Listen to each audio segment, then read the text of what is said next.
ဒီနေ့အကောင်းစဉ်လေးကတော့ကိုလွတ်ချခြင်းတဲ့သူတွေကိုလွတ်ချခြင်းတဲ့သူတွေရှိလာပေါ့နော်ဘယ်လိုလုပ်ရင်ကောင်းမလဲပေါ့အဲ့လိုမျိုးဟာမျိုးလေးကိုတွေးမိတာပေါ့နော်ဒီနေ့အတွေးတစ်ခုကစောဒီဗီဒီယိုလေးတစ်ခုတွေးလိုက်တယ်ဗီဒီယိုလေးတစ်ခုကဘာလဲဆိုတော့မိကိုမေးရသူကအင်းပေါ့နော်တခါတလေမှာပေါ့နော်ဘဝထဲမှာကိုမဟုတ်ကိုကပေါ့နော်လူလွတ်ချခြင်းတဲ့သူဒီလူတွေနဲ့ခက်ဝေးဝေးနေလိုက်ရင်ကမလွတ်ချခြင်းတဲ့သူတွေရှိနိုင်တယ်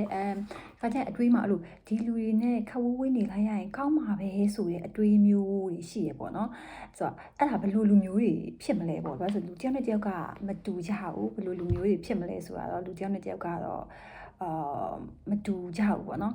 ဥပမာအဲ့ထဲမှာဆိုလို့ရှင်သူပြောသွားတာဘာပြောသွားလဲဆိုလို့ရှင်ဟိုဟာတဲ့စီးတွေသူ့ကိုစီးတွေခဏကြော်လာတဲ့သူတွေကိုသူ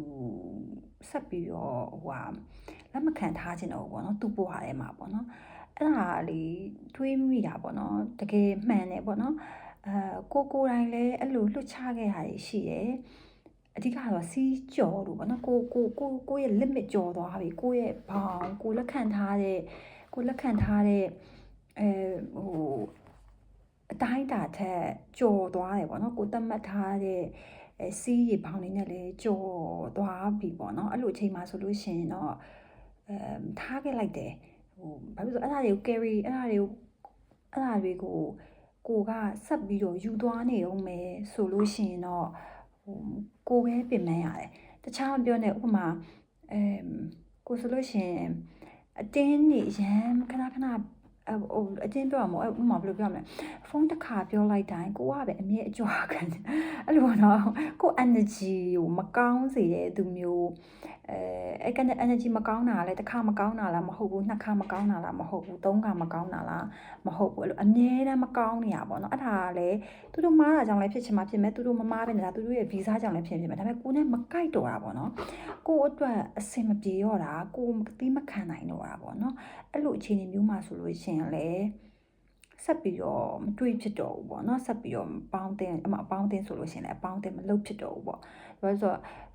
ဒါမှဒီဟာကြီးကပြောလို့ရှိရင်တော့အရှည်ကြီးပဲကိုယ့်ရဲ့ limit တွေကျော်လာမှာ relationship မျိုးရှိမယ်တကယ်ချင်းပေါင်းအသင်းမျိုးရှိမယ်ပေါ့နော်အမျိုးပဲဒါပေမဲ့ဒီနေ့အဲ့လိုနည်းနည်းနားထောင်ပြလိုက်တဲ့ဟာလေးကတော့ဒီကကိုယ့်ရဲ့ကိုလက်ခံထားတဲ့စီးတွေပေါင်းပြီးကြော်သွားပြီဆိုလို့ရှိရင်တော့အဲ့လိုလူမျိုးတွေကိုတော့ကိုတယောက်ထဲနေနေပေါ့နော်လွတ်ချခဲ့လိုက်တာများတယ်မထားတော့ဘူးအစမှာတော့မတငယ်ချင်းဆိုလို့ရှင်လဲပင်ပန်းရတယ်ပါတယ်ပေါ့နော်ဒါပေမဲ့လည်းအချိန်ကြာလာတော့အရန် peace ဖြစ်သွားတယ်ပင်ပန်းတာတွေလည်းရောရတယ်ကို့မှာမကောင်းတဲ့တက်တွေမရဘဲနဲ့မကောင်းတဲ့တက်မရတော့ဘူးပေါ့နော်ဆိုတော့အဲ့လိုမျိုးလေးအချိန်ကြာလာရင်ဖြစ်သွားတယ်ပေါ့နော်ဒါမှဆိုတော့သူပြောတာလေးကိုကလက်ခံတယ်ဆိုတဲ့အကြောင်းအဲ့ဒါလေးအတွေ့အမှာပေါ်မိလို့ပြန်လာမျှဝေတာပါ bye bye